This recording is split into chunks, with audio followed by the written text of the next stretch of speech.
Howdy y'all. Today I'm going to show you my MT10 and I'm going to show you the hub extensions I found on Amazon. They did take a little bit of modification to get them to work, but it was rather simple. All you kind of need to get it to work is a little hacksaw and a 5/64 drill bit. Let me say that again. That is a hacksaw and a 5/64 drill bit. With those, you will be able to get these hub extensions to fit on the MT10, widen your wheelbase by about 30 millimeters. Actually, I don't think it's really 30 millimeters. I think it's probably closer to about 15, maybe 20 millimeters overall. It's probably about maybe 10 millimeters per axle, but it's just enough for this car, and it helps it out tremendously going around turns, going around corners, sliding it around so it doesn't tip over. It helps so tremendously. Okay, one thing I forgot to mention is these hub extensions, they're made for a TRX4 from Traxxas or an Axial SCX10. Either of those will work. The important part to look for is make sure they have a threaded dowel pin and the collar. If they do not have the threaded dowel pin and the collar, they are not the compatible ones that are the better construction ones. The other ones are kind of goofy with just a little pop-in dowel pin that's floppy and just sits in there. It has a lot of play and it's very sloppy. So make sure you keep, if you look for them, make sure you keep your eye out. They need to have that raised collar and a threaded dowel pin. Some of the SCX10s don't have that collar. The hot racing ones, it looks like they'll fit. I have a set here actually.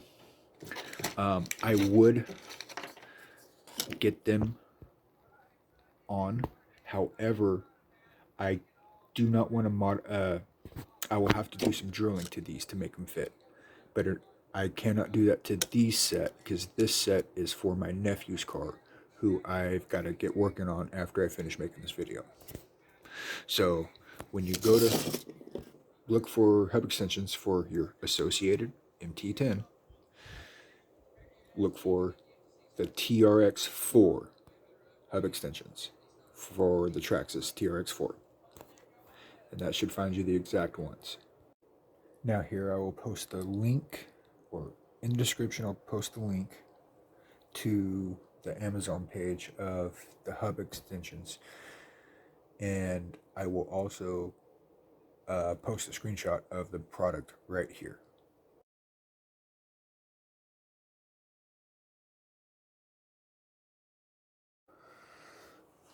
Okay, now I wasn't able to get another part, but they do have them back in stock. Here's what they look like. Pretty simple.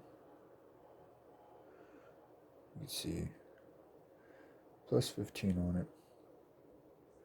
And they have a threaded dowel pin, which I'm a big fan of. And you can see that I had to do some grinding. That's where I had to do some of the modification to get rid of a collar. There's a collar that sits there, and it stands out about that far. And with the hacksaw, all you do, just cut it off, bam. With the hacksaw, it's pretty easy. To do all four took me about 10 minutes, if that. If you got a grinder, you could take a grinder to it. Another idea I had that that would possibly work is if you had a sanding stone for sharpening knives. You could sit there and do that on that, or the concrete. The main thing is you just got to get the collar flush. Just get rid of the collar completely and get it flush with the hub. Once you do that, the hub will slide right onto the axle, no problem. Next thing you do, you got to get a drill bit, because these dowel pins are a little bit larger than what comes with stock. Here's a stock unmolested axle for the MT10. You can see the dowel pin just won't go in. It's a little too big. But you get a 5/64 drill bit, and when you do this, be very careful. You got to make sure you drill your actual hole straight. Don't go off at an angle.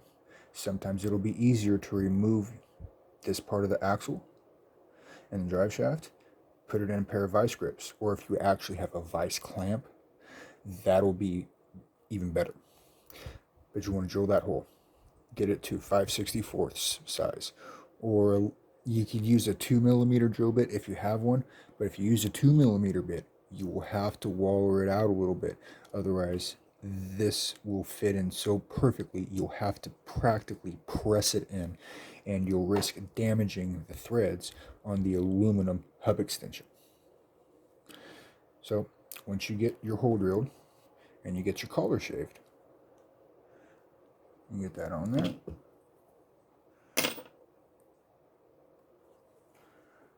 Get your tool, insert.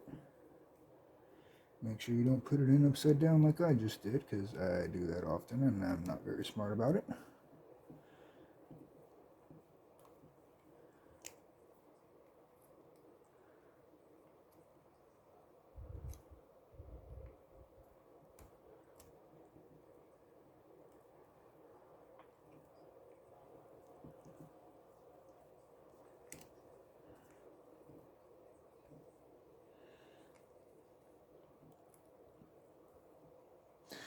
And tighten it down. I would use Loctite. I didn't put Loctite on it this time because I'm making a video trying to show you. When I get off camera, I'll take it apart, put Loctite back on it, and make sure it won't come off. And that'll do it for today's video. Now, I know you see a lot of other stuff here on this rig. Yeah. That'll be in the next video. Okay, guys. Well, thank you so much for tuning in. I appreciate you guys watching the video. If you found the video informative, hit that like button. If you have any questions you want to ask, write them in the comment, and I'll be sure to try to answer them as best as I can. Thanks for watching. See you guys next time.